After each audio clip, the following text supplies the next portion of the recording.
Welcome back to our continuing coverage of the 19th TATA Mumbai Marathon. The races are well underway, the elite races, nearly everybody's underway, although there's a couple of big events to come. But we're here in the studio near the start-finish area. I'm delighted to say we've been joined in the studio by Olympic and double world champion Katie Moon in the pole vault, the most demanding event of all, Katie. How demanding are you finding it getting your head around India and Mumbai? Oh my gosh, it's been amazing. The city, just the energy here is unlike any other city I've experienced. Driving from the airport at 3 in the morning and people are out and about starting their day or maybe just continuing on their day. It's been unlike anything I've experienced. You've been meeting young fundraisers and getting involved in a pasta party or pasta cooking, even though apparently you don't like cooking. I'm just not very good at it. I have to follow a recipe to a T, and if I don't, I usually end up crying. So it was the most fun I've ever had cooking. You brought in, now I was astonished on Friday when we had the press conference. I said, have you brought your Olympic medal with you? And you went, yeah. And you produced your Olympic gold medal from Tokyo. We're back in the studio with Katie. Katie, it's so special to have you here. Not only Olympic champion, but a female Olympic champion. I just wanted you to talk a little bit about the importance of women participating in the sport. If you could talk about that a little bit. Absolutely. When I started, it was the year 2004, and it had only been in the Olympics for women since 2000. And so to see how far it's come, I just want every woman out there to have the opportunity to pursue what they love, because if I hadn't had the chance, I wouldn't have gotten to experience so many amazing things. And I feel like women should be able to do and pursue whatever it is they want to. And I was fortunate enough to have people around me that were supportive and never made me feel like I couldn't do anything because I was a woman. And I want to show women that they can. And I just think it's so amazing that there are so many women competing in this event. It's incredible. Katie, when we talked a couple of days ago, I said to you, look, when you retire from pole vaulting, I know it's a different event, but maybe you should consider running a marathon or a 10K or a half, build up to it. Watching this elite race unfold, the men's race, they've been running now for they've been running for 36 and a half minutes, just over 36 and a half minutes. Does it inspire you? Have you changed your mind?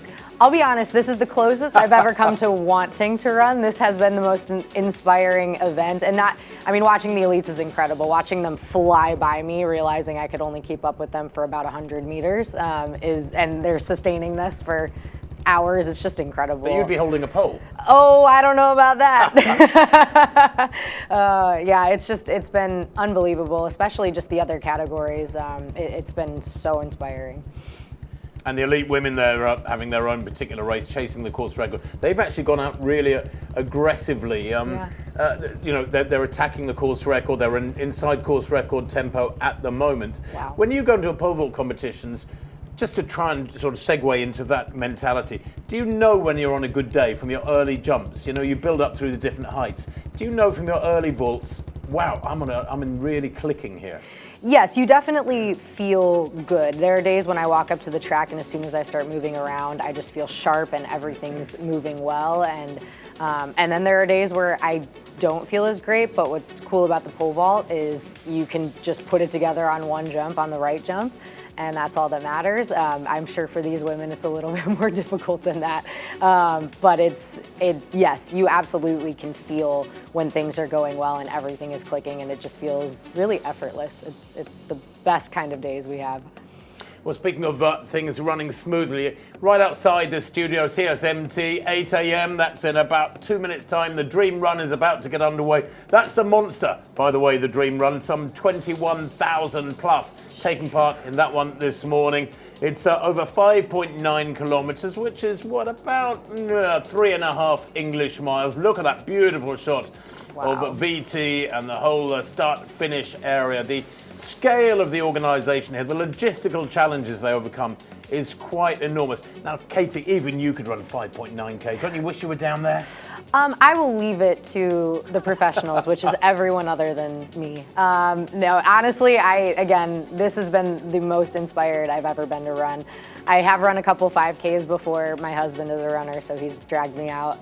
And they are very fun. When you get around people, the thought of running 5K on a track just seems daunting, but when you're doing it with people and you're passing people and you're running with people, it makes it so much more exciting. Your husband Hugo's from the rowing background, and Yes. he's a rowing coach now at a college in the USA. But he did say to me a couple of days ago he was thinking of trying to get a bib for one of these races. He's not running. He's not running today. I think he came in not prepared for it, and he knew he wanted to do it justice if he was going to. However, there's a very good chance we will be back in the future, and he can run a marathon, and I can run maybe the dream run.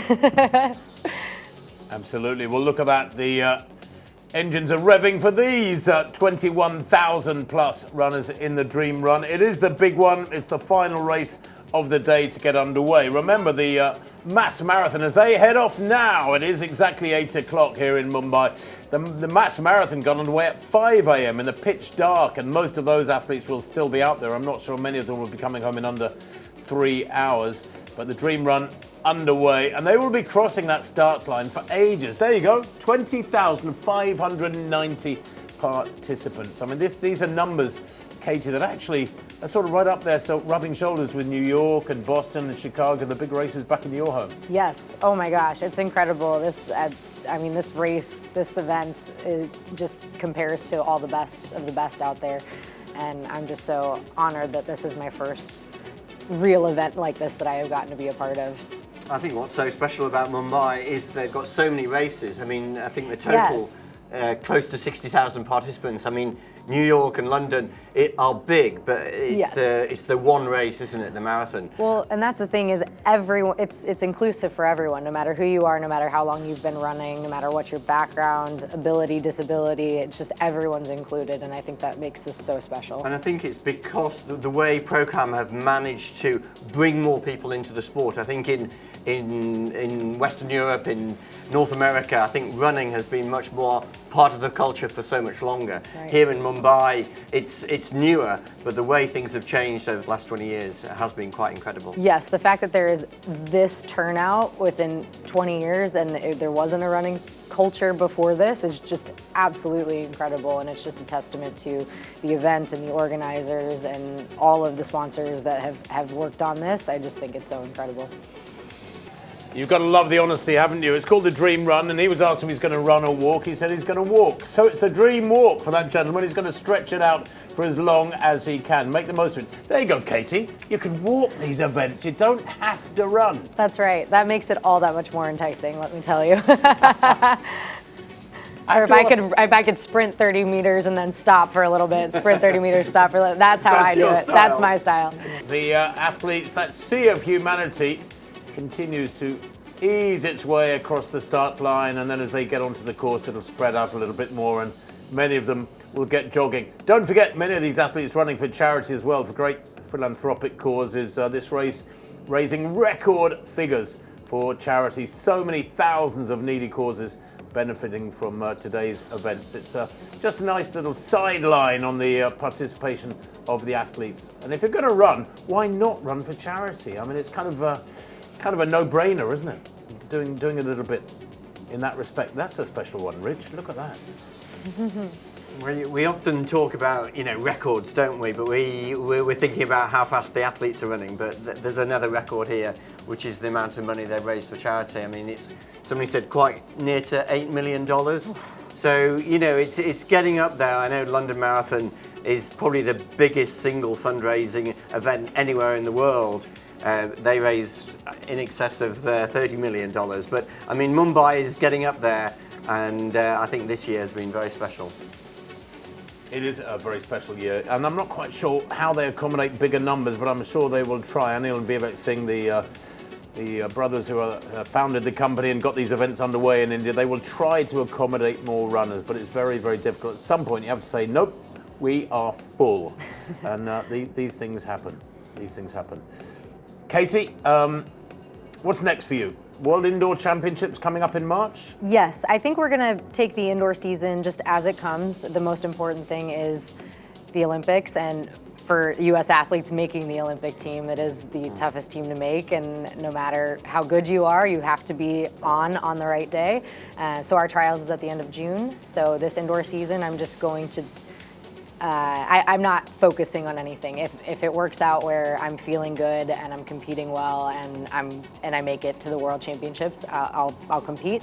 But our focus right now is the Olympics and just making sure everything is moving smoothly towards making the team and hopefully defending my title. Two different extremes. People here walking and jogging in the dream run in Mumbai, and you're talking about making the Olympic team and maybe retaining your time. The Chief Minister of Maharashtra is there, of course, giving his blessing to those below. And of course, without the cooperation and the agreements from so many dignitaries like him and everybody in his teams, these races simply could not take part. So big, big thank you to all the officials and dignitaries who are there today, giving up their Sunday morning, their early Sunday morning. It's still only 8:05, about 7 minutes past 8 local time here in Mumbai. The temperature gradually climbing, but without them, these races just could not take part. I mean, we have to remain keenly aware of that. And actually, a really big shout out to all the volunteers on the day too. Events like this depend upon thousands, literally thousands of volunteers. I mean, your pole vault competitions, Katie, take,